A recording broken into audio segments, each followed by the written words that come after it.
Something I find interesting about the whole entire coronavirus affecting African Americans at a higher rate is I find that kind of funny that it affects African Americans at a higher rate. Like, that's really specific. That's extremely specific. And what I mean by that is African Americans, not Afro Caribbeans, not Afro Latinos, not Afro Asians, not Africans, not Afro Canadians, not Afro Europeans, not Afro anything else, just African Americans. And the neat thing about that, when that actually came up, and when that convenient find came up, it actually came up at a funny time that I noticed, because at the same time, a lot of black people decided that they didn't want to wear their masks because they were being harassed by store owners and the store and police officers for wearing a mask. Meanwhile, your state says wear a mask, but your cops and the store owners want to harass black people for wearing a mask. Let that just sink in. So black people decided that I'd rather take my chances with the COVID virus instead of wearing a mask and being harassed by the cops and possibly being shot and killed by police or arrested for no fucking reason when I'm trying to actually go shopping for my family or, whoever for the most part. And the sad part about that, as soon as that came up and a lot of black people were talking about it and it became a news thing, a news story, and black people were talking about that's what they're going to do. They're not going to wear no fucking mask because they don't feel like becoming a statistic because they're trying to obey the law. And the sad part about that is, instead of actually addressing that head on, what did they conveniently do?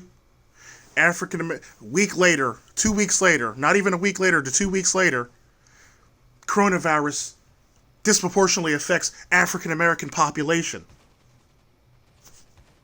Wait.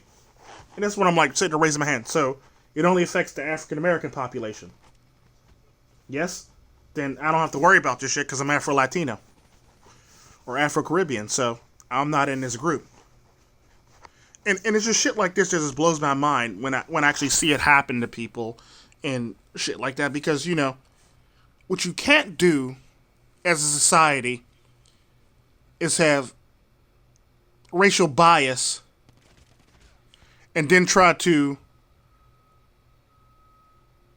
instead of trying to address racial bias, you basically make a claim that it disproportionately affects African Americans. Like, that's crazy Pacific. That is ridiculous, radically Pacific for some odd reason. Like I said, you could have said black people in general, you could have said Afro-Caribbeans, you could have said Africans, you could have said all this shit. But you specifically picked African Americans, I've noticed. Specifically. Not Afro-Canadians, not Afro-Europeans, African Americans.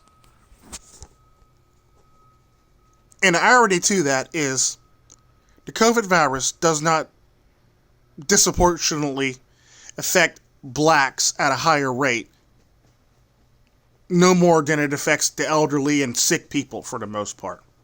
I mean, granted, there are people with underlying problems like high blood pressure and shit like that, but they're better off than the elderly and people who are immunosuppressed and who have other much more radical, crazier pre-existing conditions that can actually kill you a lot faster, for the most part.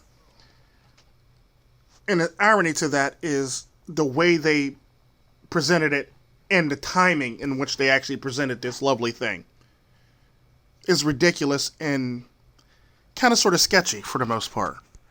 Because like I said, when they presented this, not too far before that, not even a week or maybe 2 weeks before that, black people were being harassed by store owners and police officers for wearing a fucking mask and abiding by the laws. And then on top of that, you had a bunch of YouTubers and a bunch of black people on social media saying, I'd rather take my chance with the COVID virus than be harassed by people at a fucking store when I'm trying to go shopping and abide by the law. This is the constant shit that happens that we always sweep under the rug, or we try to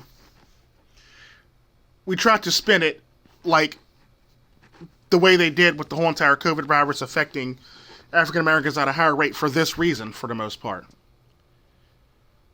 Instead of actually addressing the problem and being diplomatic about it, you exacerbated the situation by adding a false narrative on top of this situation. Don't get me wrong. Are all African Americans affected by this? Yeah, African Americans need to worry about the shit, but they're not affected. They're not any more affected by it than their white counterparts and or the elderly or anybody else in the world, for the most part. So you're basically fear-mongering and exacerbating the situation and making it worse when you could have been diplomatic about it and say, how about we not racially profile black people when they're trying to go shopping and abide by the rules. And the sad part about that is, now that black people are actually following rules, black people are actually paying for those rules that they're following. I found it kind of interesting. But I digress.